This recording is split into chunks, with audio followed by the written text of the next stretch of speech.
Roller chains carry a lot of power in our society. We're all familiar with them as the chains that move energy to the wheels of our bikes. But roller chains also transfer energy in industrial and agricultural machinery. They really keep things moving, and without them, a lot of important equipment would be powerless.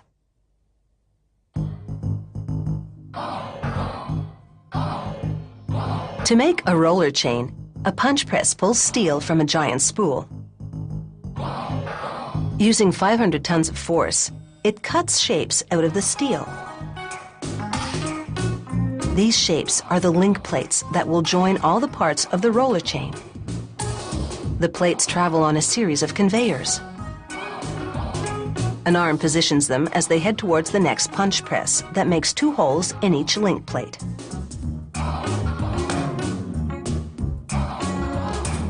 A worker then pours them onto a tray and spreads them evenly across it.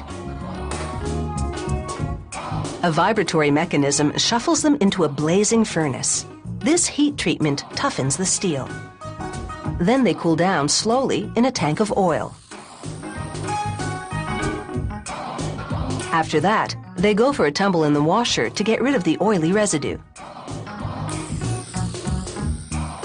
Meanwhile, another machine uncoils some steel to make bushings or sleeves for the chain pins.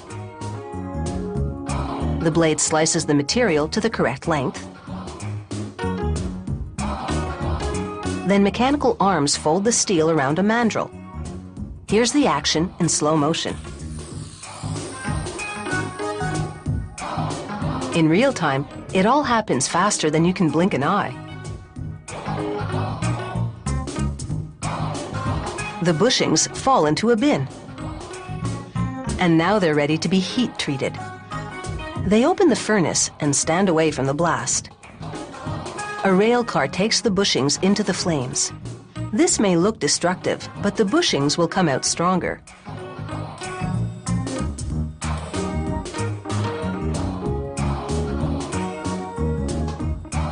Now it's time to make the pin that will hold everything together.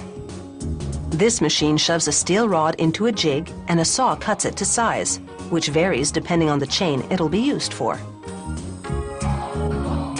A mechanical arm then picks up the pin and transports it to rotating heads, which machine down the ends. The pins then travel across a grinding wheel, which reduces them to a specific diameter. Next, they go through a wash cycle.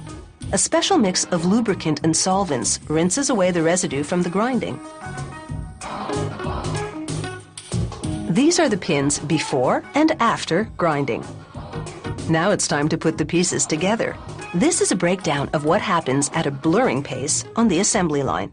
The link plates and bushings go into an assembly device. A ram presses them together. They remove them and place 2 more link plates in the device. They position rollers on top of them and slide the bushings and link plate assembly into place. They press fit it all together. And now they have links for the roller chain.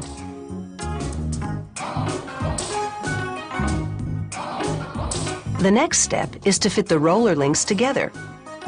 They clamp them into a fixture and slide in pins. A hydraulic ram presses the pins to the base of the assembly. Then they connect the pins with another link plate and press it in place. This is repeated as they lengthen the roller chain. They can also widen it to enable it to handle more horsepower. To do this, they stack single strands of roller chain.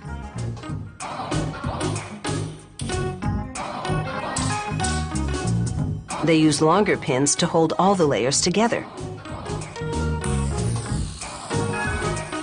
Again, a fixture holds it in place while the ram does its work. This produces heavy-duty roller chain. The one shown can handle 400 horsepower.